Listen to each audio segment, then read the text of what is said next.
Hello friends, स्वागत है आप सबों का फिर से एक बार मेरी बगिया में। आज मैं आप लोगों के साथ शेयर कर रही हूँ 13 ऐसे हैंगिंग बास्केट वाले प्लांट जो काफ़ी खूबसूरत हैं। अगर आपके गार्डन में जगह की कमी है या फिर आप हैंग करके कोई भी प्लांट रखना चाहते हैं तो आप इस 13 प्लांट को अपने गार्डन पर ऐड कर सकते हैं जो काफ़ी खूबसूरत है और लो मेंटेनेंस है। तो चलिए स्टार्ट करते हैं। तो सबसे पहला जो प्लांट है ये है स्ट्रिंग ऑफ रूबीज़ का प्लांट।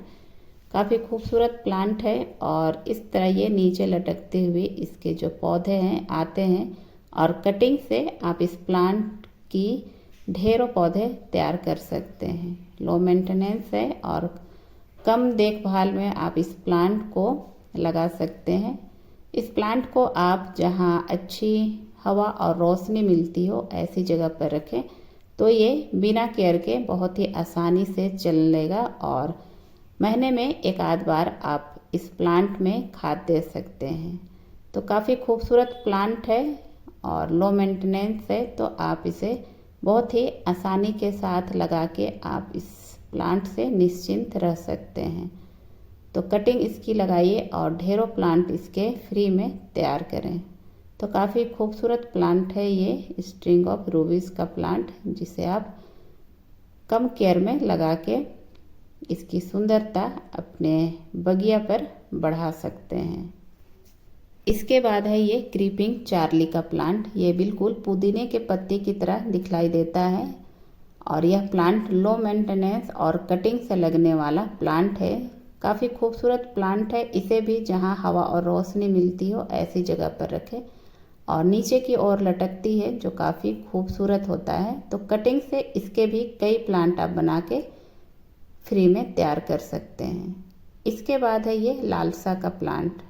बिल्कुल मैरून कलर में ये लालसा का प्लांट आप हैंगिंग बास्केट पर लगा सकते हैं। अगर आपको इस प्लांट को नीचे की ओर लटकाना है तो इसे पिंचिंग ना करें, और अगर इसे नीचे की ओर हैंगिंग बास्केट पर लटकाना नहीं है तो आप इसे बीच बीच में पिंचिंग करते रहें, ये बूसी और घना होता रहेगा। आप इसे कटिंग से इजीली तैयार कर सकते हैं। काफ़ी खूबसूरत प्लांट है। तो इस तरह मैं इसकी कटिंग लगाई हूँ और आसानी से इसकी कटिंग लग जाती है। तो आप भी इस तरह लालसा के प्लांट को लगा सकते हैं। काफ़ी खूबसूरत होता है और लो मेंटेनेंस प्लांट है। तो इसे भी आप अपने गार्डन की खूबसूरती को बढ़ाने के लिए लगा सकते हैं। बहुत ही खूबसूरत ये लालसा का प्लांट भी होता है। इसके बाद है ये सेडम का प्लांट। ये सकुलेंट की फैमिली से आता है और ये भी लो मेंटेनेंस प्लांट है और बहुत ही धीरे ये बढ़ता है, लेकिन आप इस प्लांट को भी लगा सकते हैं और इस तरह ये नीचे की ओर ये भी लटकता है जो काफ़ी खूबसूरत है। तो आप इसकी कटिंग या फिर सिंगल लीफ से भी इसके पौधे बना सकते हैं। तो सेडम का प्लांट भी काफ़ी खूबसूरत है और लो मेंटेनेंस है और इस प्लांट को भी जहाँ हवा और रोशनी मिलती हो ऐसी जगह पर रखें, बिल्कुल धूप में ना रखें। ये भी बहुत ही आसानी से चलने वाला प्लांट है। इसके बाद है ये ग्रीन वनरिंग जू। ये भी काफ़ी खूबसूरत प्लांट है। एक आता है पर्पल वनरिंग जू और ये है एक ग्रीन वनरिंग जू। काफ़ी खूबसूरत प्लांट है। आप इसे भी नीचे लटका के आप इस प्लांट को रख सकते हैं जो काफ़ी खूबसूरत होता है। तो इसके और भी पौधे मैं दिखलाती हूँ जो नीचे लटकते हुए हैं। तो ये रहा ग्रीन वनरिंग जू, काफ़ी नीचे तक ये लटका हुआ है जो काफ़ी खूबसूरत है। तो इस तरह भी आप इस प्लांट को नीचे लटका के रख सकते हैं जो काफ़ी नीचे तक ये चला जाता है।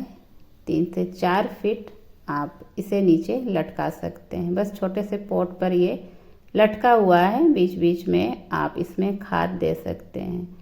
तो इसमें रूट्स भी इस तरह बने हुए होते हैं, तो कटिंग लगाने में आपको कोई भी परेशानी नहीं होगी। तो काफ़ी खूबसूरत प्लांट है ये ग्रीन वनरिंग जू, जिसे आप कटिंग से लगा सकते हैं। लो मेंटेनेंस प्लांट है और इसे भी जहां हवा और रोशनी मिल जाए ऐसी जगह पर आप रख सकते हैं। इसके बाद है ये टर्टल वाइन का प्लांट। ये भी काफ़ी नीचे तक आ गया है जो काफ़ी खूबसूरत है। तो आप इसे भी कटिंग से लगा सकते हैं। लो मेंटेनेंस प्लांट है, किसी भी तरह की केयर करने की ज़रूरत नहीं है। एक बार जब इसके लिए आप गमला तैयार करते हैं उसी में खाद देके आप इस प्लांट को लगा सकते हैं और बीच बीच में महीने में 2 महीने में एक आध बार आप इसमें खाद दे सकते हैं। नीचे की ओर लटकती हुई है और काफ़ी खूबसूरत प्लांट है और कटिंग से आप इसके ढेरों प्लांट बना के तैयार कर सकते हैं। तो काफ़ी खूबसूरत प्लांट है। इसके बाद है ये डोंकी टेल का प्लांट। ये भी सकुलेंट की फैमिली से आता है।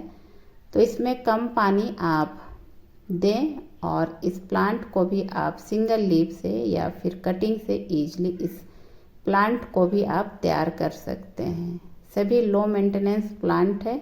एक बार आप इन सब की कटिंग हैंगिंग बास्केट पर लगा दें मिट्टी के साथ खाद देके, उसके बाद आपको निश्चिंत रहने की ज़रूरत है। महीने 2 महीने में एक आध बार आप ऊपर से इसकी गमले में खाद दे दें, बस इतना ही काफ़ी है, या फिर लिक्विड फर्टिलाइज़र। इसके बाद है ये मैरून वंडरिंग जू। पहले मैं दिखलाई ग्रीन वंडरिंग जू और ये है मैरून वंडरिंग जू। ये काफ़ी कॉमन प्लांट है, कटिंग से इजीली लग जाती। अगर आप इसे भी नीचे की ओर लटकाना चाहते हैं तो इसकी पिंचिंग ना करें, और अगर आप इसे नीचे की ओर लटकाना नहीं चाहते हैं तो आप बीच बीच में इसकी पिंचिंग करें, ये भी घना होता चला जाएगा। इसमें भी रूट्स बने हुए होते हैं तो कटिंग ईजिली आप इसकी लगा सकते हैं। तो काफ़ी लो मेंटेनेंस प्लांट है और आसानी से चलने वाला प्लांट है। कई सालों तक जितने भी प्लांट शेयर कर रही हूँ, कई सालों तक आपके गार्डन में ये प्लांट बने रहेंगे। इसके बाद है ये खूबसूरत सा वाटरमेलन बिगोनिया का प्लांट। ये भी परमानेंट और लो मेंटेनेंस प्लांट है। इसे भी आप कटिंग से इसके ढेरों पौधे बना के तैयार कर सकते हैं और हैंगिंग बास्केट के लिए काफ़ी खूबसूरत प्लांट है। इसके जितनी भी टहनियाँ होती हैं नीचे की ओर लटकती हुई आती है, जो देखने में काफ़ी खूबसूरत होता है। तो इस वाटरमेलन बिगोनिया के प्लांट को भी आप हैंगिंग बास्केट पर लगा के अपने गार्डन की सुंदरता को बढ़ा सकते हैं। इसके बाद है ये ड्रीमी ऑप्सिस का प्लांट, जिसे तेंदुए का प्लांट भी कहा जाता है। इसकी पत्तियां बिल्कुल तेंदुए की ऊपर जो धारियां होती है उस तरह की बनी हुई होती है, इसलिए इसे तेंदुए का प्लांट भी कहा जाता है। हैंगिंग बास्केट के लिए ये भी बहुत परफेक्ट प्लांट है और इसके बेबी प्लांट निकलते हैं जिसे आप डिवाइड करके लगा सकते हैं। तो नीचे से इसके साइड से इस तरह बेबी प्लांट निकलते रहते हैं, उसे आप दूसरे पॉट पर लगा के इसके ढेरों प्लांट बना के तैयार कर सकते हैं। इसके बाद है ये मॉन्स्टेरा का प्लांट। इसे भी आप हैंगिंग बास्केट पर लगा सकते हैं या फिर आप इसे मॉस स्टिक के सहारे नॉर्मल पॉट में भी लगा सकते हैं। हैंगिंग बास्केट पर लगाएंगे तो ये नीचे की ओर लटकती हुई आएगी और ये काफ़ी खूबसूरत लगेगा और आपके गार्डन को खूबसूरत बनाएगा।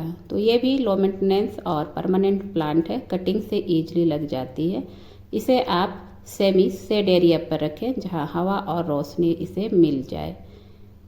इसके बाद है ये खूबसूरत सा फर्न का प्लांट। ये भी हैंगिंग बास्केट के लिए काफ़ी खूबसूरत प्लांट है। इसे भी आप हैंगिंग बास्केट पर लगा के अपनी बगिया को खूबसूरत बना सकते हैं। इसे भी आप डिवाइड करके लगा सकते हैं। इसके भी साइड से काफ़ी बेबी प्लांट निकलते रहते हैं, तो उसे आप डिवाइड करके इसके ढेरों प्लांट बना सकते हैं। तो हैंगिंग बास्केट के लिए ये काफ़ी खूबसूरत प्लांट है। इसके बाद है ये शतावरी का प्लांट। ये भी हैंगिंग बास्केट के लिए खूबसूरत प्लांट है, परमानेंट प्लांट है, लो मेंटेनेंस प्लांट है। तो इसे भी आप हैंगिंग बास्केट पर लगा सकते हैं। इसके भी साइड से बेबी प्लांट निकलते रहते हैं, तो उसे आप निकाल के दूसरे पॉट पर लगा सकते हैं। जितने भी प्लांट शेयर की सभी लो मेंटेनेंस और परमानेंट प्लांट है और एक बार जब इस तरह के आप प्लांट लाएंगे तो उससे आप ढेरों प्लांट अपने हैंगिंग बास्केट के लिए तैयार कर पाएंगे। और इसके बाद एक और है ये फर्न की दूसरी वैरायटी। तो ये भी हैंगिंग बास्केट के लिए बहुत ही खूबसूरत प्लांट है। तो इस तरह बहुत ही खूबसूरत खूबसूरत प्लांट होते हैं लो मेंटेनेंस वाले हैंगिंग बास्केट के लिए। तो आप हैंगिंग बास्केट से भी अपनी बगिया को सजा सकते हैं। अगर आप लोगों को मेरी यह जानकारी अच्छी लगे तो मेरे चैनल को ज़रूर सब्सक्राइब करें। मिलते हैं एक और नई जानकारी में। Thank you.